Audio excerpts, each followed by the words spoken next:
Je vais vous raconter l'histoire d'Hubert, Hubert duc d'Aquitaine, né à Toulouse en 656 ou 658. Très jeune, il va tomber amoureux de Floribane, à qui il va faire un enfant.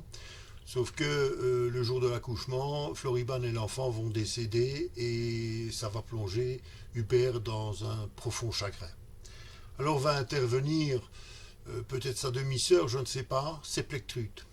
En tout cas, entre Plectrute et Hubert, il y a un lien de parenté très étroit, peut-être qu'Hubert est le fameux cousin. En attendant, il est invité à monter à Herstal pour histoire de changer les idées, et c'est là qu'il va rencontrer Lambert, évêque de Tongres-Maastricht. Il va en devenir le disciple, et tellement un bon disciple qu'en l'an 700, il succédera à Lambert. Alors Lambert, il va pouvoir prendre sa retraite, il va couler des jours heureux et paisibles dans son domaine de villégiature le long de la Meuse, un peu plus haut qu'Herstal. Sauf que Lambert, il a une ennemie, c'est Alpaïde. Alpaïde était une concubine issue de la noblesse, une concubine de Pepin, et à qui il a fait un enfant d'ailleurs, c'est Charles Martel. Seulement Lambert n'a jamais voulu les marier, ce qui a mis de très mauvaise humeur Alpaïde, qui décide une nuit de monter un commando avec ses fils et ses neveux pour aller massacrer Lambert.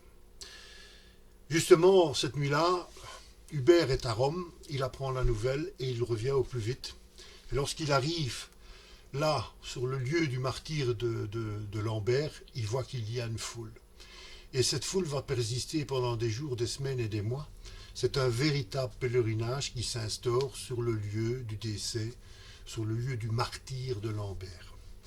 Donc, Hubert, en tant qu'évêque, va décider de construire là-bas des sanctuaires, parce qu'on n'a pas les techniques comme on aura au temps des cathédrales, de construire grandiose. Alors il va construire 3 églises, une basilique Saint-Lambert, une église Saint-Pierre, parce qu'il a une dévotion particulière pour Saint-Pierre, et aussi une église Notre-Dame. Et de suite, autour du chantier, ce pèlerinage va persister, et ce qui va faire que des gens vont venir s'installer pour développer différents métiers autour du tourisme, pour accueillir ces pèlerins autour d'un tourisme cultuel et religieux. C'est ainsi que va naître la ville de Liège. Alors, le 30 mai 727 décède Hubert. Il paraîtrait qu'à cette époque, il y avait déjà des remparts autour de Liège. Liège prend très vite de l'importance. Alors Hubert est quand même reconnu comme un être exceptionnel. C'est comme ça que le 3 novembre 743, on décide de l'exhumer pour lui faire passer, entre guillemets, le test pour être saint. Test qu'il va réussir, et ça veut dire qu'en 744, le 30 mai va être fêté la première Saint-Hubert. Les décennies vont passer, Hubert restera toujours dans l'ombre de Saint-Lambert. Et puis arrive l'an 800, Charlemagne déplace le diocèse de Tongres vers Liège, et en 815, l'évêque Walco, évêque de Liège donc, constate que l'abbaye d'Andin n'est absolument pas prolifique et qu'il faut la restaurer parce qu'elle est nécessaire au développement de la chrétienté, du christianisme en Ardennes notamment. Et le mieux, c'est de la restaurer. La restauration va commencer en 815, se terminera en 825, le 37 ans, par l'arrivée d'un cortège, celui de la translation du corps de Saint-Hubert de Liège vers Andin. Et à partir de ce jour-là, l'abbaye va s'appeler abbaye Saint-Hubert. Dans les années à venir, on va faire un amalgame. L'abbaye Saint-Hubert se trouvant en plein milieu de la forêt d'Ardennes, là où les nobles viennent chasser, Saint-Hubert sera le saint patron des chasseurs. Voilà, alors l'abbaye va prendre un certain essor grâce à Hubert, à la présence de son corps, mais aussi de ses reliques, qui vont influencer les gens qui vont venir là, à tel point qu'on va avoir des guérisons miraculeuses. Maintenant, un jour il y aura un hôpital, un jour on fera la pratique de la taille, on va soigner la rage, ce qui fera que Saint-Hubert deviendra aussi le protecteur des animaux, parce qu'il y a des animaux qui sont atteints de la rage, donc on va les soigner.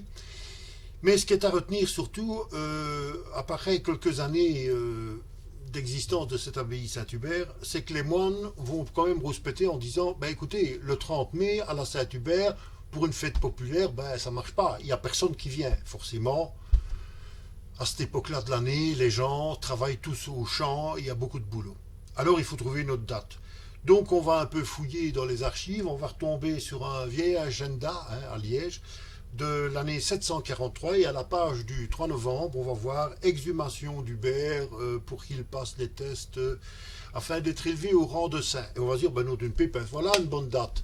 Le 3 novembre, plus personne ne travaille réellement à l'extérieur. Et à partir de l'an 850, la Saint-Hubert se fêtera le 3 novembre et ça continue toujours actuellement. C'est dire l'impact que cette abbaye a eu sur le monde. Je dis bien sur le monde entier, en tout cas sur l'Europe. Nous verrons ça par la suite. Cette abbaye, elle est vraiment extraordinaire. À très bientôt.